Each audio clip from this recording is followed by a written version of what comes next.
It's only going to go downhill from here. I apologise. But well, hello everyone. Yeah. What's the Welsh for welcome? Is it Cleitho? Isn't that?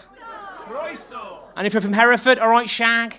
But I think I'm going to talk about language, and I apologise in advance that my pronunciation for most of these words is going to be terrible. So I apologise. But I'm going to hit it head.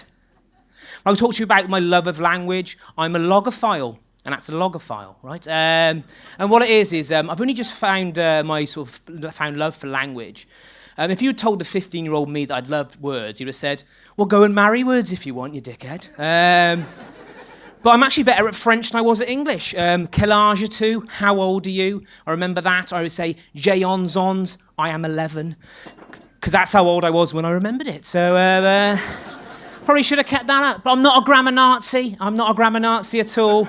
I hate it when people sort of like say, oh, you just use a double negative. I don't care. Language should be about communication, and that's how we all here tonight, because we've communicated. It's a beautiful thing, grammar. I got into a new love of language because of wordplay. I try and write jokes for a living, badly I might add, and with over 1 million words in this dictionary, you'd think I'd be okay at it, but no, I've not wrote. Do you know what the millionth word in the English dictionary was? Anyone? Web 2.0. Yeah, Web 2.0. I was gutted when I found that out. It should be something so much better. The one before it was yai-ho from the film Slumdog Millionaire. Beautiful word, means we are victorious. It'd been so much better if that was it. But my favourite word in the English dictionary is, it's not even a dictionary, it's sconch. I don't even know what it means, but I know when I get called it's not a compliment. I use it in context. My friends say, James, Katy Perry Firework isn't the greatest song of the last 15 years, you sconch. It is. But there's a lot of words we can't translate into English. There's schadenfreude, which is harm joy, getting happiness from someone else's sort of pain. There's a German word called Klemmerschleck, which is someone who emotionally overeats. I might. It actually translates as grief bacon. Back and Forth from Clairknish. I nailed it. It's about someone who face is in badly need of a punch. So there you go.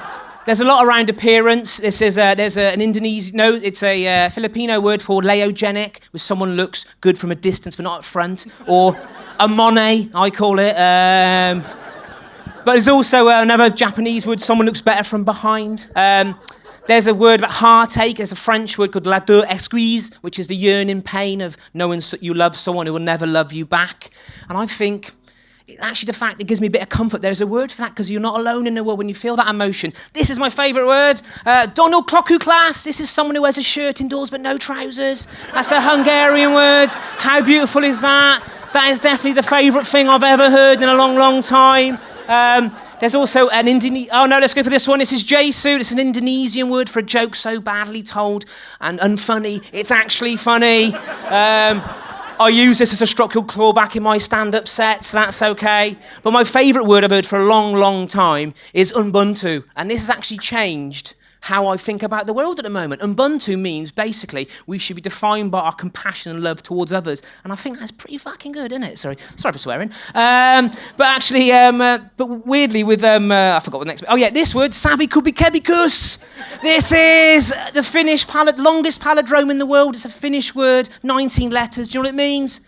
A caustic soda salesman. How beautiful is that? How beautiful is that? That is the best thing I've ever heard. Welsh language, I love it. I know you're not a big fan of your vowels, I know that, but the microwave, they say it's property ping, it's not. I was more upset than anyone than that. It's actually microdon, which sounds like a dwarf mafia boss, you know. But yeah, there's actually films, you translate films into other languages. In France, The Matrix was called Young People Who Transform Dimensions in Sunglasses. Greece in Argentina was called Vaseline. Knocked Up in China was called One Night Big Belly. Due Date was called Odd Couple on Road Trip in Time for Birth. That's the synopsis of the movie. But my favourite, if you've not watched the film The Sixth Sense, cover your ears now, because in The Sixth Sense in China, spoiler alert, it's called He's a Ghost. It's messed up, isn't it? It's messed up.